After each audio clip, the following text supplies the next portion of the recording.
हमारे खास कार्यक्रम सोशल सितारे में आपका एक बार फिर से स्वागत है। और आज हमारे साथ हमारी खास मेहमान हैं आकांक्षा राय जी, जो कुकिंग एकेडमी की डायरेक्टर हैं, साथ ही एक शेफ हैं और डाइटिशियन भी हैं।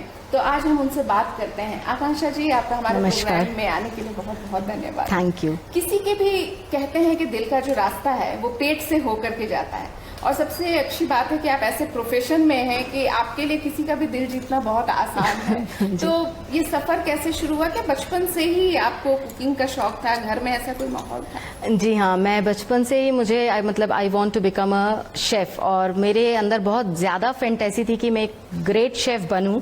लेकिन ये था कि पढ़ाई भी उस समय बहुत ज़्यादा ज़रूरी थी, तो दोनों चीज़ मेरे साथ साथ थी कि मेरा क्रिएशन, मेरा इनोवेशन और लर्निंग स्किल्स, कुकिंग की तो बचपन से ही चल रही थी। जैसे ही मैं स्कूल से आती थी कुछ नए क्रिएशंस करती थी, कुछ नया फ्यूजन करती थी, एंड देन उसके बाद फिर मैं अपने स्टडीज़ में लग जाती थी। तो बहुत घर में क्या शुरू से ऐसा कोई माहौल था कि मम्मी है या जी दादी है, नानी है, जिनसे आप देखती हो कि बहुत मेरी मदर बहुत अच्छी कुक रह चुकी हैं, मतलब बहुत अच्छा खाना बनाती हैं। मैं उनसे बहुत ज़्यादा इंस्पायर हुई, क्योंकि वो हमेशा मेरे यहाँ कुक्स भी रहते थे, लेकिन फिर भी वो किचन में अपना कुछ ना कुछ क्रिएशंस करती थी, तो उनको देख के काफ़ी ज़्यादा इंस्पिरेशन मिला। वो बहुत अच्छे कुक हैं, और जब भी लोग उनसे मिलते थे तो उनकी खाने की तारीफ ज़्यादा होती थी। यानी कि तो गुण आया है वो जी, तो यही मैंने सोचा कि ये जो पेट है ये दिमाग पे दबाव डालता है, और दिल का रास्ता पेट से होके ही जाता है। तो सबसे ज़्यादा जो ज़रूरी है वो है फूड और उसका टेस्ट, और बनाने वाला जो रहता है वो सबका दिल जीत सकता है। और सबसे बड़ी बात है कि जो शरीर है हमारा, जी वो एक जब वो स्वस्थ रहता है डेफिनेटली हम अच्छा सोच पाते हैं, हमारा दिमाग भी स्वस्थ रहता है। जी। और वो होता है सबसे पहले तो खाने से ही। जी खाने से ही आपका हेल्थ अच्छा होता है। आप जितना अच्छा खाना खाते हैं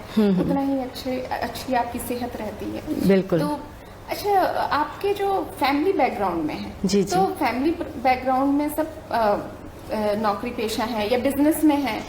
मेरे पेरेंटल फैमिली में सब गवर्नमेंट में ऑफिसर्स हैं, और मेरे इन लॉज फैमिली में हाईली एजुकेटेड है। मेरे फादर इन लॉ HOD रह चुके हैं statistics department, computer science department के एग्रीकल्चर कॉलेज में, एंड मदर इन लॉ मेरे साइकोलॉजी डिपार्टमेंट में HOD रह चुकी हैं। और मेरे हस्बैंड जो हैं वो MBA किए हुए हैं, वो बहुत अच्छा बिजनेस छत्तीसगढ़ नेशनल लेवल पे उनका एम्बिशन रियल स्टेट का बिजनेस है। तो मैं और मेरे हस्बैंड बोलोगे तो हम ही लोग हैं जो पहले बिजनेस के सफ़र में आगे बढ़े, और नेशनल इंटरनेशनल अवार्ड से आज सम्मानित हैं आपके सामने। इसके पीछे कड़ी मेहनत है, कड़ी लगन है, काफ़ी स्ट्रगल है, क्योंकि जो एक सक्सेस हम देखते हैं कि हाँ ये एक व्यक्ति सक्सेसफुल है, पर सक्सेसफुल के जो पीछे का जो ओरिजिनल पिक्चर होता है वो काफ़ी स्ट्रगलफुल होता है। और बस बहुत कुछ मैंने अपने हस्बैंड से सीखा, क्योंकि उनके मैनेजरियल स्किल्स काफ़ी अच्छे हैं और मेरा कुकिंग स्किल बहुत अच्छा है। तो हम दोनों ने इस चीज़ का फ्यूजन करके एक इंस्टीट्यूट को बर्थ दिया है, जिसका नाम है कुलिनरी इंस्टीट्यूट।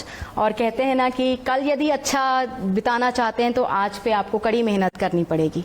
तो बस उसी मेहनत से हमारा सफ़र शुरू हुआ, क्योंकि यदि सूरज की तरह चमकना है तो आपको सूरज की तरह तपना भी होगा। तो हमने एक स्टूडेंट से शुरू किया, लेकिन इसकी नींव रखने से पहले हमने रेसिपीज़ को क्रिएशंस किए, रेसिपीज़ के इनोवेशंस किया, लॉन्ग आवर स्टैंडिंग्स रख कर हमने खुद की रेसिपीज़ डिज़ाइन की। कौन सी वो उम्र थी जिसमें आपने पहली बार कुछ कुक किया? When I was in the 5th standard. मेरे फादर गवर्नमेंट ऑफिसर रहे हैं, तो हम लोग एक फॉरेस्ट विजिट पे हम गए थे। तब उस समय मुझे अच्छे से याद है कि ब्रिक्स के ऊपर रख कर वो बंदा चिकन या कुछ बना रहा था, तो मैंने दूसरे ब्रिक्स पे इंसिस्ट किया और जिद की कि नहीं, मुझे भी कुछ मटकी की हांडी में प्रिपेयर करना है। तो फर्स्ट आई प्रिपेयर्ड समथिंग, दाल जैसा था, उसको मैंने तड़का मारा था। वो मेरा फर्स्ट एक्सपीरियंस था, जिसे आज हम बारबेक्यू बोलते हैं या ओपन फायर कुकिंग बोलते हैं। तो वो हमने उस समय से स्टार्ट की थी। और मिट्टी के बर्तनों से खेलना, किचन के टॉयज से खेलना, मतलब the kitchen environment was one of the sole satisfactory environment for me. मेरे लिए बहुत अंतरात्मा को संतुष्टि मिल जाती थी किचन में वर्क करने के लिए। यानी कि बचपन में जो आपके खिलौने होते हैं वो भी किचन सेट्स ही होते थे। मुझे दो ही चीज़ पूछी जाती थी, क्या लेना है आपको, तो I usually have the stationeries, क्योंकि मेरा एक बहुत बड़ी हॉबी रह चुकी है पेंटिंग्स वगैरह, तो मैं स्टेशनरीज भी पसंद करती थी, स्केच पेन्स वगैरह। एंड दूसरा मेरे पास किचन यूटेंसिल्स को लेकर बहुत था। और when I was in 7th standard तो मुझे अच्छे से याद है, my father brought one stove for me. वो स्टील का था, बहुत हैंडी, छोटा सा था लेकिन वो जलता था। तो वो मेरे लिए एक बहुत बड़ा उस समय एक सरप्राइज था कि मेरे पास कुछ ऐसी चीज है जो लाइवली मुझे फील कराती है। तो मैं एक मैट बिछाकर उसमें बैठकर वो चीजें कुक किया करती थी। तो आई रिमेम्बर दोज डेज। वो भी एक इंस्पिरेशन है जो इससे मैं आगे बढ़ी। और वहाँ से सफ़र शुरू होता है कि मैं कुछ ना कुछ डेली ट्राई करती थी, क्योंकि एक कॉम्प्लीमेंट, हाँ, एक कॉम्प्लीमेंट मिला, नहीं यार ये बहुत अच्छा बना है। तो वो जो अच्छा बना, जो प्रेज मिलता था, वो और मोटिवेट करता था कि नहीं मुझे कुछ और करना है। फिर seeing my mother daily involving in some of the new recipes, कुछ ना कुछ उनका क्रिएशन चलता रहता था। क्रिएट किया हो जो सिर्फ आपका ही इनोवेशन? मैंने तो जब ये हमने जो इंस्टीट्यूट सेटअप किया तो पूरा ब्रोशर हमने क्रिएट किया है, जो हमारा खुद का इनोवेशन है। ऐसे हजारों रेसिपीज हमने क्रिएट कर दी हैं। और आज इस लेवल पे हम स्टूडेंट्स को सिखाते हैं कि हम रेसिपी का नाम बता देते हैं, आप अपने हिसाब से उसको क्रिएट करो। तो मेन एम्फेसिस हमारा क्रिएशन पे है। लर्निंग एक लिमिटेड पार्ट हो जाता है, लेकिन आप उस लर्निंग स्किल्स को यदि एक एग्जैक्टली प्रोफेशनल वे में उसको यूटिलाइज करते हैं, इनोवेशन और क्रिएट करते हैं, तो you can reach the top of the world. तो इसी तरीके से मैंने बचपन से ही बहुत, जैसे आज मैं आप लोगों को दिखाना चाहूंगी कि एक पिज़्ज़ा जब लॉन्च हुआ था तो आई वॉज इन 6th और 7th स्टैंडर्ड। तो पिज़्ज़ा के ऊपर चीज़ वगैरह होता था। तो मैं अपने दादाजी से बोलती थी, अब पंजाबी है हम लोग, तो मैं हमेशा कहती थी आपको मीठा पसंद है, क्यों ना पिज़्ज़ा पे ट्राई किया जाए। चॉकलेट पिज़्ज़ा मैंने प्रिपेयर किया, देन मैंने फ्रूट कस्टर्ड पिज़्ज़ा प्रिपेयर किया। तो ये इनोवेशन चलता चला गया जो एंडलेस है और आज भी होता है। के जो सब्जेक्ट्स थे जो जी जी, आप 12th की होंगी, तो उसके बाद आपके जो सब्जेक्ट्स थे क्या? मैंने बीएससी बायो किया है, देन मैंने मास्टर्स इन कंप्यूटर मैनेजमेंट किया है। मेरी स्कूलिंग तो सेंट जेवियर्स रायपुर से हुई है। कुकिंग से रिलेटेड मैंने कोई कोर्स नहीं किया है। I am a self made chef with lots of efforts, dedication, struggle, self learning. And because husband जो चाहते थे वो चाहते थे कि हमारा खुद का प्लेटफॉर्म हो। उन्होंने मेरे हाथ का खाना टेस्ट किया था, तो ही वॉज लाइक कि नहीं, you have to be in the same line, you don't have to change the line, और इसी लाइन को अपना, क्योंकि पैशन है तुम्हारे अंदर। बचपन से ही पैशनेट? या आई वॉज पैशनेट। हाँ। और आपने तय भी कर लिया था कि आपको जी जी कुकिंग के ही फील्ड में जाना है? जी तो जी। फिर आपने कभी सोचा नहीं कि मैं उसी से रिलेटेड कोई कोर्स करूं, ऐसे ही सब्जेक्ट्स लूं या स्टडीज करूं? क्योंकि मुझे ऐसा लगा कि जो चीज़ होटल मैनेजमेंट के कोर्सेज में सिलेबस में है वो एक लिमिटेड पार्ट है, और मेरे लिए अथाह था। मतलब मुझे ओशियन लेवल की लर्निंग देनी थी और लर्निंग करनी थी, तो इसलिए मैंने खुद के दम पे करना ज़्यादा बेहतर समझा। लर्निंग स्किल्स के लिए हमने बुक्स का रेफरेंस लिया। फिर न्यूट्रिशन के लिए मैंने एमएससी डीएफएसएम किया, masters in science in dietitian and food service management, open university से। फूड एंड न्यूट्रिशन में मैंने डिप्लोमा किया।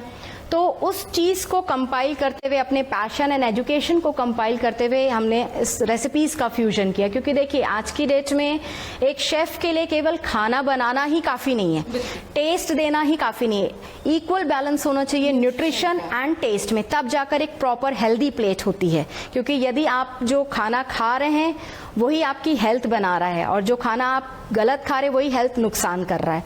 तो फूड एक मेडिसिन है। सबसे बड़ी समस्या है जो फीमेल की भी, जी जी, खासतौर पे अपने बच्चों को लेकर के, जी जी, खाना खाना नहीं चाहते हैं, बहुत नखरे होते हैं उनके। जी जी। और माँ को ये भी चिंता होती है कि उनको पूरा पोषण भी मिले, क्योंकि वो उनके ग्रो करने की एज होती है। डेफिनेटली। तो ऐसे में कुछ ऐसे डिशेस जो हैं वो आप, जी जी, ऐसे क्या डिश हो सकते हैं हमने दर्शकों को बताएं? किड्स के लिए बहुत सारे प्रोग्राम्स किए हैं। इनफैक्ट हमने कोलंबिया इंस्टीट्यूट रायपुर के साथ न्यूट्रिफिन कॉन्सेप्ट किया है, जिसमें हर सोसाइटीज में जाकर हमने अवेयरनेस प्रोग्राम किया है कि न्यूट्रिफिन, न्यूट्रिशन इन द टिफिन किस तरीके से होता है। बेसिकली किड्स क्या चाहते हैं, टेस्ट चाहते हैं। उन्हें अभी इस एज में न्यूट्रिशन से मतलब नहीं है। बीइंग अ मदर हमको डिसाइड करना है कि हमारा बच्चा क्या खाए। तो हमको किड्स को समझाने की बजाय पहले पेरेंट्स, मदर्स को अवेयर हमने किया कि आपको किस तरीके से बच्चे के अंदर न्यूट्रिशन डालना है, वो पोषण भी मिले। और डेफिनेटली क्या होता है कि जैसे अभी आपने बात निकाली, तो वही मैं बताना चाहूंगी सबको आपके माध्यम से कि जनरली हम सोचते हैं कि बच्चा भरपेट खाना खा लिया है, इसका मतलब वो कंप्लीट डाइट ले लिया। भरपेट खाने से मतलब नहीं होता है। न्यूट्रिशनल बैलेंस्ड फूड यदि खा रहे हैं, vitamin A, vitamin B, vitamin D बच्चा यदि दिन भर में ले रहा है, खाने में सब कुछ हो, सारे पोषक तत्व मौजूद हों, तब हम बोलेंगे कि एक बैलेंस्ड फूड ले लिया है। तो इस तरीके से मैंने कई रेसिपीज़ बताई, जैसे एप्पल है, एप्पल के ऊपर आप पीनट बटर लगा दीजिए, ड्राई फ्रूट्स रोस्ट कर दीजिए, ऐड ऑन कर दीजिए, थोड़ा सा ड्रिजल कर दीजिए चॉकलेट सॉस ही आप डाल देंगे तो बच्चा वो एप्पल ले लेगा। तो एप्पल के साथ ड्राई फ्रूट्स चले गए, प्रोटीन चला गया। तो बहुत सारी चीज़ें होती हैं जिसमें हमको हैबिट्स डालनी पड़ती हैं, उसके लिए हमको खुद को भी खाना पड़ता है, तभी वो जो देखे, बच्चा आज की डेट में जो देख रहा है वही सीख रहा है, तो हमको भी उसके साथ बैठ के खाना है, तभी वो बच्चा खाएगा। कुकिंग एकेडमी का कॉन्सेप्ट जो है आपके दिमाग में कब आया? कुकिंग एकेडमी का कॉन्सेप्ट हमारे दिमाग में 2007 में आया। 2007 में शादी मेरी हो चुकी थी और उस समय हम करियर के उस लैडर में थे कि आई वॉज लाइक, मेरे इन लॉज का था कि आपने इतना एजुकेशन किया तो गो फॉर PhD। आप था कि नहीं कुछ करना है, और उसमें पूरा सपोर्ट था मेरे हस्बैंड का, जो आज CEO हैं कुकिंग एकेडमी के। उन्होंने कहा कि हम कुकिंग क्लास के कॉन्सेप्ट पे नहीं चलेंगे, वो फुल फ्लैश प्रोफेशनल इंस्टीट्यूट बनाएंगे जहाँ पे बच्चे ऑथेंटिक एंड रेलिवेंट ट्रेनिंग्स लेकर, जिन्हें हम एक प्लेसमेंट देंगे जहाँ बच्चे अपनी पहचान बना सके। और दूसरी सोच उनकी, अगर वो यहाँ से सीख कर निकले तो वो बिल्कुल, हमने सेल्फ एम्पावरमेंट के भी बहुत सारे प्लान्स किए और वो बहुत सक्सेस भी हुए, जिससे राज्यपाल अवार्ड भी मिला हमें, हमारे इंस्टीट्यूट को। क्योंकि मैं कभी नहीं बोलती अवार्ड मुझे मिला, मतलब ये जो अवार्ड है वो एंटायर मेरी फैमिली का है, क्योंकि एक महिला जब आगे बढ़ती है तो वो उसके पीछे पूरी फैमिली बढ़ती है, समाज बढ़ता है। तो मेरा अकेले का अवार्ड नहीं है, अकेले का वेंचर नहीं है, मेरी पूरी फैमिली का वेंचर है। तो इसलिए हम आगे बढ़ते चले गए और आज यहाँ पे हैं। और खास तौर पे जब शादी हो जाए तो शादी के बाद ससुराल, डेफिनेटली एक अकेले वुमेन्स का आगे बढ़ना काफ़ी डिफिकल्ट है। पेरेंटल सपोर्ट के अलावा इन लॉ सपोर्ट का होना बहुत ज़्यादा ज़रूरी है, और उनके सपोर्ट के बिना तो आप कुछ भी नहीं कर सकते हैं आज की डेट में। तो वहाँ से जो सपोर्ट मिलता है तो व्यक्ति को एक मोटिवेशन मिलता है। मेरे लिए सपोर्ट नहीं था, मेरे लिए तो मतलब एक ऐसा था कि they were standing and they were involving in the business. जितने भी डायरेक्टर पार्ट का जो एकेडमिक प्रोफाइल है या बोलना चाहिए मैनेजरियल पार्ट है, वो मेरे दोनों साइड्स के parents, parental and in laws parents संभाल रहे थे। एंड जो मेरा कलिनरी पार्ट है वो मैं यहाँ डील कर रही थी। जो मेरा अपना जो मेरी स्किल्स है वो मैं अपने शेफ ट्रेनिंग किचन्स में लगा रही थी, जहाँ पे मैं स्टूडेंट्स को दे रही थी। इसके ऑफिस मतलब बाकी का जो बिहाइंड सीन है, जो भी मैनेजरियल ये पार्ट है, वो तो पूरे फैमिली मिलके संभाल रही है। आपने शुरुआत की जी तो किस तरह से लोगों को आपने जोड़ा, कैसे पता चला और कितने लोगों से स्टार्ट किया? देखिए, जब हम स्टार्ट कर रहे थे तो आप तो जानते हैं कि रुकावटें तो आएंगी सफलता की राह में, शुरुआत में ये तो हर कोई जानता है, पर कामयाब वही होता है जो मंजिल पहुंचने तक हार ना मानता है। तो बस इसी तरीके से जब हमने शुरुआत की इस नींव की, तो कुछ ऐसे भी थे जो लोग जो हमारे क्लोज हैं, जानते हैं नहीं चलेगा, इससे अच्छा है कि आप जॉब कर लो। पर हमारी मेंटालिटी ये थी कि कहीं जॉब करने के अलावा हम खुद का अपना वेंचर स्टार्ट करें, जहाँ पे हम लोगों को एम्प्लॉयमेंट दे सकें। उन्हें ऐसा लगता है कि जैसे कि हाँ, सभी घर में खाना बनता है, खाना तो ऐसी चीज है जो सभी बना रहे हैं। हाँ, तो फिर क्यों कोई स्पेशली कुकिंग क्लासेस में जाएगा? देख, इसलिए हमने एक विजन लेकर, एक मोटिव लेकर अपने इंस्टीट्यूट को आगे बढ़ाया कि हम जो एक अवेयरनेस लाना चाह रहे थे, लोगों के प्रति जागरूकता लाना चाह रहे थे कि खाना बनाना एक ऐसी कला है कि जो दिल से बनाई जाती है, सोल से बनाई जाती है, पाक कला है, पवित्र कला है। आप यदि आत्मा से बनाते हैं कोई भी खाना तो वो एक प्रसाद हो जाता है, और यदि हम बिना मन से बनाएंगे तो वो कितना भी आप उसमें तड़का मार ले, स्वाद नहीं आएगा। लेकिन यदि आप एक खिचड़ी भी दिल से बनाकर सर्व करेंगे तो उसमें स्वाद आ जाएगा। तो बस इसी विजन को हम फॉलो करते रहे, और स्टार्टिंग से ही हमने बहुत कड़ी मेहनत की है। सिंगल स्टूडेंट से हमने ये सफ़र की शुरुआत की थी, और मैं जानती हूँ हमने ग्राउंड लेवल पे बहुत वर्क किया। आई एंड माय हस्बैंड मिस्टर प्रसन्न राय, बहुत कड़ी मेहनत की। इवन हमने पैम्पलेट्स का डिज़ाइनिंग खुद किया, उन्होंने लोगो खुद बनाया, मैंने पूरा कोर्स डिज़ाइन किया। और उस बीच ये रहता था, हमारे बीच जो कम्युनिकेशन होता था, आई वॉज लाइक थोड़ा सा और मैं इसमें इन्वॉल्व हो जाऊँ। ही सेड नहीं, अब जंप करने का टाइम आ गया है, आप सिलेबस और जनरेट मत करो, जितने सिलेबस जनरेट हो चुके हैं अब उसके साथ you have to jump in the professional kitchen. तो बस टीचिंग करते चले गए। टीचिंग का मेन उद्देश्य था कि स्टूडेंट्स को समझ में आना जी। और हमने टीचिंग के क्राइटेरिया को भी बहुत सिंपल रखा। ऐसा भी नहीं था कि बहुत वास्ट पढ़ा रहे हैं जी। कोर्स का करिकुलम बहुत बेसिक से हमने स्टार्ट किया था, क्योंकि जब हमने स्टार्ट किया था तो सबसे बड़ा चैलेंज मेरी एज थी, और मेरे सामने जो बैठे थे सीखने वाली वो वुमेन्स 56-65 ईयर्स की थी। तो उनको ऐसा लगता था ये छोटे सी उम्र में ये इतना सारा कैसे सिखा लेंगी। लेकिन हमारी जो टीचिंग स्किल्स थी वो बिल्कुल लॉजिकल लेवल पे थी। जो पुराने टाइम की जो टीचिंग स्किल्स थी, नो डाउट मदर कुकिंग आज भी बहुत अहम रोल प्ले करती है, लेकिन कुछ ऐसी चीज़ें हैं जो हेल्थ के लिए हमारे नुकसानदायक हो जाती हैं। तो वो चीज़ों को हटाना, लेस ऑयल कॉन्सेप्ट पे वर्क करना, नो आर्टिफिशियल कलर्स पे वर्क करना। नहीं तो कॉन्सेप्ट क्या रहता है, तेल दिखा तो बहुत अच्छा है। तो ये सारी चीज़ों को हमने इराडिकेट किया, हेल्थ को आगे रखकर, टेस्ट को साथ में रखकर, बैलेंस करके फिर हम चले। एनवायरनमेंट है, जिस तरह का खान पान है, जी तो जी, उसमें बहुत सारी बीमारियां जो हैं Exactly. वो बहुत अर्ली एज में हो जा रही हैं। जी। तो इसमें बहुत सारे जो है बाउंडेशन है कि ये नहीं खा सकते, जी, वो नहीं खा सकते, जी, लेकिन जी। टेस्ट भी चाहिए। बिल्कुल। तो उसलिए हमने उसको देखते हुए ही हमने 2009 में ही वैसा डिजाइन एक हमने करिकुलम डिज़ाइन किया for the healthy dishes and zero oil recipes, जिसमें हमने cardio friendly dishes, iron rich dishes, vitamin deficiency dishes, kids friendly dishes, cardio friendly dishes and pregnancy dishes launch किया, डायबिटिक डिशेस लॉन्च की, जिसमें हर disease से related व्यक्ति test के साथ है। आपको 2011 में जी। नेशनल अवार्ड भी मिला महिला जी, जी। उद्यमी के लिए। जी, इसके जी। अलावा आप राज्यपाल पुरस्कार से भी नवाजी जाती जी हैं। जी जी। कैसा लगता है जब इस तरह से अवार्ड मिलते हैं और ऐसी सराहना मिलती है? बहुत अच्छा लगता है। ये एक प्रोत्साहन जो है ये जीवन में और प्रेरित करता है, और मुझे सिखाया गया है कि जब भी अवार्ड मिलता है तो बहुत ज़्यादा खुशी नहीं मनानी है तुम्हें। क्यों? क्योंकि यदि हम बहुत खुश हो जाएंगे तो आने वाली जो प्रोग्रेस है वो हमारी रुक जाएगी। इसलिए जब मैं अवार्ड लेती हूँ तो हमेशा यही प्रण लेती हूँ कि इस तरह का अवार्ड मुझे हमेशा मिलता रहे और मेरे हाथों बच्चे हमेशा एक प्लेटफॉर्म पाते रहें, और बेहतर से बेहतर मैं करने की कोशिश करती हूँ। वो हर अवार्ड मेरे लिए एक चैलेंज रहता है कि मुझे बोलता है कि अब इतने माइलस्टोन, अब आपको और आगे बढ़ना है।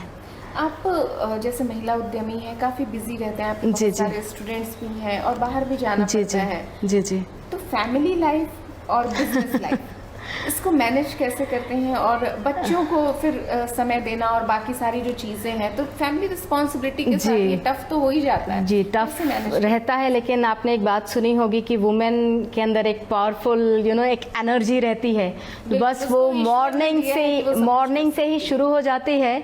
और मैं वही चीज़ सबको, अपनी फैमिली को भी सिखाती हूँ कि सक्सेस बनना है तो बहुत सारी चीज़ें हमें छोड़नी है, छोड़नी पड़ती है। बहुत चीज़ें सेक्रीफाइस करनी पड़ती है, टाइम के लिए भी। फैमिली भी सेक्रीफाइस करती है बिल्कुल साथ-साथ। बिल्कुल। तो वही होता है कि नहीं, टाइम हम सबको बराबर देते हैं, बट ये होता है वर्कलोड काफ़ी बढ़ जाता है, रिस्पॉन्सिबिलिटीज़ भी बढ़ जाती हैं।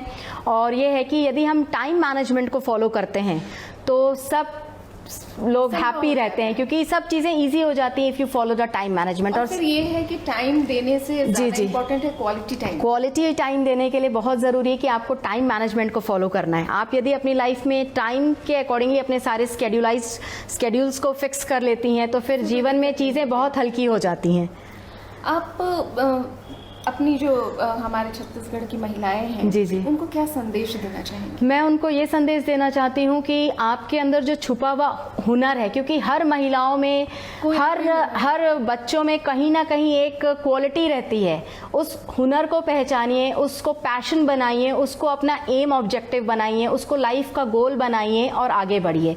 क्योंकि सफल होना आज की डेट में बहुत ज़रूरी है और अपने पाँव में खड़े होना बहुत ज़रूरी है। और जैसे कि आज की डेट में कई सारे प्रोटेस्ट अभी हो रहे हैं जी जी सरकारी नौकरियों के लिए, और जी, तो जी। फिर अगर आप हुनर को ही अपना हथियार बना लेते हैं जी, और जी। हुनर में ही आगे बढ़ते हैं, प्रशिक्षित होते हैं, जी, जी। तो फिर आप खुद से अपना काम कर सकते हैं और अपने पाँव पे खड़े। बिल्कुल बिल्कुल। देखिए, जीवन में यदि आपको सफल होना है तो कड़ी मेहनत को हथियार बनाना होगा, तो सफलता आपकी गुलाम हो जाती है। बिल्कुल। तो आपको बस कड़ी मेहनत करना है, उस एम ऑब्जेक्टिव को पहचानना है, और महान सपने जो आप देख रहे हैं, वो सपने जो आपको रात को सुलाएं आराम से, वो सपने नहीं देखना है। जो आपको सोने ना दे वो सपने देखना है। तभी उन सपनों को पूरा करने के लिए, उस लक्ष्य तक पहुंचने के लिए निर्धारित रूप से आपको कड़ी मेहनत करनी पड़ेगी। कोई ऐसा अवार्ड जिसके मिलने की आपको, वैसे तो हर अवार्ड बहुत खास जी, होता जी, है, जी, लेकिन जी। कोई ऐसा अवार्ड जो आपका सपना था और जो आपको मिला? मेरा ऐसा अवार्ड था जो इंटरनेशनल शेफ़ अवार्ड था, जिसमें मैं बहुत जूनियर लेवल पे मैंने बहुत सारी उपलब्धियां पाई थी। तो उनके हाथों से मिलना मेरे लिए एक बहुत बड़ी उपलब्धि थी। जो हमारे इंडिया के सबसे पहले एग्जीक्यूटिव शेफ़ रह चुके हैं, अभी भी बहुत बड़े लेवल पे शेफ़ हैं, that is Manjeet Singh Gill chef, जो कि अपने आप में बहुत ही पॉपुलर शेफ़ है। उनके हाथों जब मुझे अवार्ड मिला तो वो मेरे लिए बहुत बहुत ही एक्सक्लूसिव मूवमेंट रहा है। ऐसा लग रहा था कि आज मेरी मेहनत सफल हो गई, क्योंकि जब वो अवार्ड मिल रहा था तो नेशनल इंटरनेशनल दोनों लेवल्स के शेफ़ उस हॉल में मौजूद थे, और वो अवार्ड मुझे मेरी मेहनत के लिए, कड़ी मेहनत के लिए, खुद की बनाई हुई रेसिपीज़ के लिए मिला। तो वो एक अपने आप में बहुत बड़ा अचीवमेंट है। और वो अवार्ड एक स्मार्ट शेफ़ अवार्ड है, जिसमें हमने स्टूडेंट्स को आगे बढ़ाया है, कुलिनरी प्रोडक्शन फील्ड को हमने ग्रोथ दिया है, प्रमोट किया है, उसके लिए वो अवार्ड था। आपकी इंस्पिरेशन? मेरी इंस्पिरेशन बोला जाए तो मेरी मदर है, मेरी मदर इन लॉ है, हाँ जी, और मेरे हस्बैंड है, जिन्होंने मुझे बहुत सपोर्ट किया, जिन्होंने मतलब कभी ये नहीं बोला कि ये काम मत करो। मतलब हमेशा हमारे लिए एकेडमी जो थी वो सबसे पहली प्रायोरिटी थी, और मुझे आगे बढ़ने के लिए मेरी मदर ने बहुत इंस्पायर किया। सिंस चाइल्डहुड मैं उन्हीं को देख रही थी कि खाना बनाना, खाना सर्व करना एंड फूड, यही चीज़ जो मैंने देखा, तो मैं उनसे बहुत इंस्पायर हूँ। फ्यूचर प्लानिंग क्या है? फ्यूचर प्लानिंग हमारी ये है कि अभी जो हमारा कुलिनरी इंस्टीट्यूट है, ये इस वेंचर के अलावा हम लोग बहुत जल्दी अपना एक क्लाउड किचन कॉन्सेप्ट ला रहे हैं, टेक अवे कॉन्सेप्ट ला रहे हैं। एंड देन कोरोना के आने के बाद बहुत ज़्यादा डिमांड में है, बहुत ज़्यादा डिमांड में है, और बस मार्केट के टेस्ट को देखते हुए हम थोड़ा सा नए कॉन्सेप्ट पे वर्क कर रहे हैं। एक अपना खुद का सेल्फ फ्रेंचाइजी प्लान कर रहे हैं, हर विंग्स के, जैसे चाइनीज़ है, इटालियन किचन है, तो उसकी फ्रेंचाइजीज़ का हम अभी प्लान कर रहे हैं। ऑनलाइन भी आपके कुकिंग क्लासेस लेती हैं? ऑनलाइन अभी हमने कोरोना सेक्शन में स्टार्ट किया था, लेकिन फॉर द लिमिटेड जो हमारे रजिस्टर्ड स्टूडेंट थे उनके लिए भी, पर अभी आने वाले 2-3 मंथ्स में we are starting with the online academy also. क्योंकि अभी अगर आपसे किसी को सीखना हो, आपको रायपुर में अवेलेबल जी। वैसे कुलिनरी इंस्टीट्यूट एक ग्लोबल इंस्टीट्यूट है, जिसमें नेशनल इंटरनेशनल स्टूडेंट्स आके सीख के जा चुके हैं, लेकिन अभी कोरोना को चलते हुए, देखते हुए कि हम लोग ये प्लेटफॉर्म पे भी वर्क कर रहे हैं, ऑनलाइन पार्ट पे भी, और इन फ्यूचर इसकी भी काफ़ी डिमांड है और काफ़ी फ्यूचर ग्रोथ है इसकी। बिल्कुल। आप अपने स्टूडेंट्स को कहाँ पे और कैसे प्लेस करते हैं? देखिए, ये बहुत अच्छा क्वेश्चन आपने किया है कि आज टचवुड आज की डेट में 15 इयर्स हो गए हमको इस फील्ड में, लेकिन स्टूडेंट्स को प्लेसमेंट देने के लिए हमें किसी भी प्लेसमेंट के साथ टाई अप नहीं करना पड़ा है। हम स्टूडेंट्स को इतने अच्छे से हार्डकोर ट्रेनर शेफ स्किल्स सिखाते हैं कि वो कंप्लीट उनको एक शेफ बना देते हैं, जिसमें उनको इंडियन, इंटरनेशनल, रीजनल, बेकरी का पूरा कॉन्सेप्ट सिखा देते हैं। तो जिससे क्या होता है कि जो होटलियर्स होते हैं वो अपने आप स्टूडेंट्स को उनके कैलिपर, उनकी ग्रोथ, उनके सक्सेस और उनके जो भी उनकी अचीवमेंट्स हैं, उनके वर्किंग एक्सपीरियंस हैं, उनको देखकर उनको सिलेक्ट कर लेते हैं। तो स्टूडेंट जैसे हमारे आईटी में जाते हैं, अभी जैसे स्टूडेंट हमारे ताज मदिकेरी कुर्ग में गए हैं, तो वहाँ पे भी वो स्टूडेंट्स शेफ के साथ बाकायदा कंधे से कंधा मिला के वर्क कर रहे हैं, तो एक बहुत बड़ा अचीवमेंट है। तो स्टूडेंट्स का डायरेक्टली प्लेसमेंट हो जाता है according to their work and according to their calibre. Cooking के अलावा आपके और क्या शौक है, या फिर जब आप फ्री रहती हैं तो कैसे टाइम स्पेंड करती हैं? अभी कुकिंग के अलावा तो टाइम मेरा फैमिली में जाता है, क्योंकि वो भी मेरी सबसे बड़ी प्रायोरिटी है, किड्स एंड फैमिली। एंड इसके अलावा गार्डनिंग एंड पेंटिंग मेरा शौक है। तो अभी उसको कर पा रहे हैं? बिल्कुल गार्डनिंग, मैंने बताया ना, टाइम मैनेजमेंट यदि हम फॉलो करते हैं तो सब चीज़ों के लिए, आप मी टाइम के लिए भी आप अपना टाइम निकाल सकते हैं। आप हमें ये बताइए कि जैसे अभी नेक्स्ट बैच जो है कब से स्टार्ट हो रहे हैं? बस वो 1 जुलाई से स्टार्ट हो रहा है हमारा न्यू बैच। और अभी जो बैच, क्या करिकुलम रहेगा और किस तरह? उसमें जनरली हम, हाँ जी, जनरली हमने बेकरी प्रोडक्शन पे बहुत सारे डेजर्ट्स लॉन्च किए हैं, जिसमें डेजर्ट इन जार का भी बहुत बड़ा कॉन्सेप्ट चल रहा है, जिसमें बच्चे यदि जॉब नहीं करना चाहते हैं तो अपना सेल्फ एंटरप्रेन्योरशिप स्किल्स पे जा सकते हैं। बिजनेस इन अ जार, जिसमें हर रेसिपी आप जार में डालकर एक्सपोर्ट कर सकते हैं जी। तो ये बहुत ही नया कॉन्सेप्ट है। जैसे अभी आपने सुना होगा ब्राउनीज हैं, केक्स हैं, तो वैसे ही हमने बड़े बड़े डेजर्ट्स जो हम करते हैं, इंटरनेशनल डेजर्ट्स होते हैं, उनको हम एक जार में डालकर कैसे हम सोल्ड आउट कर सकते हैं, वो भी नए कॉन्सेप्ट पे हमने लॉन्च किया है। आपके क्लासेस में आ सकते हैं या उसके लिए कोई नहीं, कुछ ऐसा कुछ भी नहीं है। जो जिनकी हॉबी हो, जो जिनका पैशन हो कुकिंग, और जो कुछ बिजनेस बिजनेस करना चाह रहे हैं बेकरी से रिलेटेड या फूड से रिलेटेड, तो वो इसमें आ सकते हैं। अगर ज़्यादा लोग हो जाएं तो क्या डिफरेंट बैचेस हैं या हम एक बैच में मिनिमम 10 to 15 स्टूडेंट्स लेते हैं और फिर उनको टाइम शेड्यूल अलग दे दिया जाता है। तो जो कोर्स है वो जी, कितने जी। दिनों का होता है? अगर जनरली यदि प्रोफेशनल शेफ सर्टिफिकेशन कोर्स आप करना चाहते हैं तो वो मिनिमम 6 मंथ का होता है and 6 month followed by internship to the star hotel, तो वो टोटल 1 ईयर का हो जाता है। कुछ ऐसे भी स्टूडेंट होते हैं, अभी जैसे मेरे पास एक महिला आ रही हैं, वो बहुत ज़्यादा पैशनेट है कुकिंग की, पर वो अभी अपने जीवन में कुछ नहीं कर पाए हैं, लेकिन अब वो इस टाइम पे हैं 50 अबव है, जब उनको कुछ करना है तो वो खुद का अपना व्यवसाय शुरू करना चाहते हैं, तो वो कंप्लीट कोर्स कर रही है। ज़रूरी नहीं है आप जॉब करो, हम आपको उस लेवल पे पहुंचा देते हैं कि आप आपके बाद उसके बाद आप एक स्मॉल स्केल इंडस्ट्री स्टार्ट कर सकते हैं, आप टेक अवे स्टार्ट कर सकते हैं, आप फूड ऑर्डर्स ले सकते हैं। हर सब्जेक्ट हमारे यहाँ एक अर्नेबल सब्जेक्ट है। जैसे चाइनीज़ है तो चाइनीज़ करने के बाद भी आप अपना वेंचर स्टार्ट कर सकते हैं। ऐसे ही हमारे पास फूड एंड प्रोडक्शन में 80 सब्जेक्ट है, बेकरी में 60 to 70 सब्जेक्ट है। हर सब्जेक्ट को आप उठाकर एक अपना बिजनेस स्टार्ट कर सकते हैं। स्टूडेंट्स भी हैं बॉयज़ एंड गर्ल्स दोनों हैं। और इंटरेस्ट लेते हैं बॉयज़, हाँ बॉयज़ भी बहुत अच्छे कुक है और अब ट्रेंड पूरा चेंज होता जा रहा है। पहले बोला जाता था कि नेपाल में या गढ़वाल साइड ही मेल्स कुक ज़्यादा हैं, बट ऐसा नहीं, आज की डेट में पूरे देश भर में कुक्स हैं, क्योंकि खाना एक ऐसी चीज़ है और खाना से मिलने वाला जो सम्मान है वो हर कोई पाना चाहता है।